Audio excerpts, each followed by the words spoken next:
Halo mahasiswa-mahasiswi Universitas Terbuka, salam jumpa dalam sesi 7 tutorial online pengantar ilmu komunikasi. Pada sesi ini kita akan membahas mengenai komunikasi dan budaya, meliputi komunikasi tradisional, komunikasi antar budaya, komunikasi lintas budaya, komunikasi internasional, dan komunikasi pembangunan. Komunikasi tradisional merupakan proses penyampaian pesan dari komunikator ke komunikan dengan menggunakan media tradisional yang telah lama digunakan masyarakat sebelum tersentuh oleh modernitas. Proses komunikasi ini merupakan komunikasi yang bersifat asli karena berasal dari suku asli di masyarakat yang berkomunikasi secara lisan melalui tanda-tanda, gambar, atau visual. Media komunikasi tradisional yang ada di setiap daerah sangat beragam dan memiliki ciri khasnya masing-masing masyarakat di suatu daerah dan daerah lain. Jenis-jenis media komunikasi tradisional yang digunakan. Media tradisional merujuk pada bentuk komunikasi non-elektronik yang telah diwariskan dari generasi ke generasi, seperti misalnya tari, drama, cerita rakyat, pertunjukan wayang, dan penggunaan kentung atau beduk untuk tanda dari suatu pesan.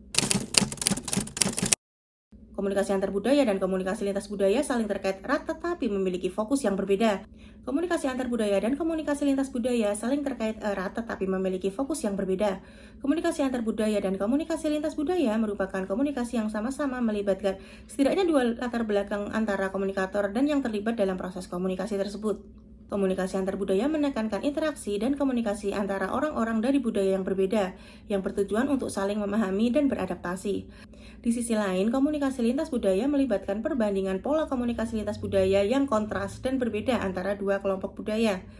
Komunikasi antar budaya merupakan kajian komunikasi yang berfokus pada praktik komunikasi interpersonal yang terjadi di antara individu-individu yang memiliki latar belakang perbedaan kultural. Bentuk-bentuk komunikasi antar budaya antara lain komunikasi antara suku bangsa, antara kelompok agama yang berbeda, antara negara-negara yang berbeda, antara subkultur yang berbeda, serta jenis kelamin yang berbeda. Komunikasi lintas budaya merupakan kajian komunikasi yang berfokus pada perbandingan praktik komunikasi yang sama dalam budaya-budaya yang berbeda.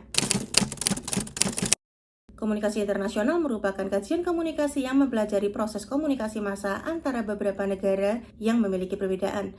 Perbedaan latar belakang sosiokultural tersebut dapat berupa perbedaan ideologi, budaya, tingkat kesejahteraan, bahasa, dan lain sebagainya. Dalam komunikasi internasional, unit analisisnya tidak berada dalam level interpersonal, melainkan kemasyarakatan dan berfokus pada interaksi antara dua negara atau lebih yang terhubung melalui proses komunikasi massa.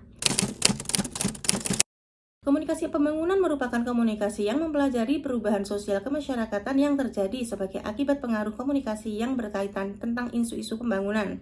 Pembangunan di sini secara sederhana dimaknai sebagai proses partisipatif masyarakat dalam mencapai perubahan sosial yang lebih baik. Demikian pembahasan pada sesi 7, semoga materi hari ini memberikan manfaat untuk kita semua. Jangan lupa untuk tetap aktif di forum diskusi, mengerjakan tugas 3 yang ada pada sesi ini, dan mengisi presensi. Sampai jumpa lagi pada sesi selanjutnya.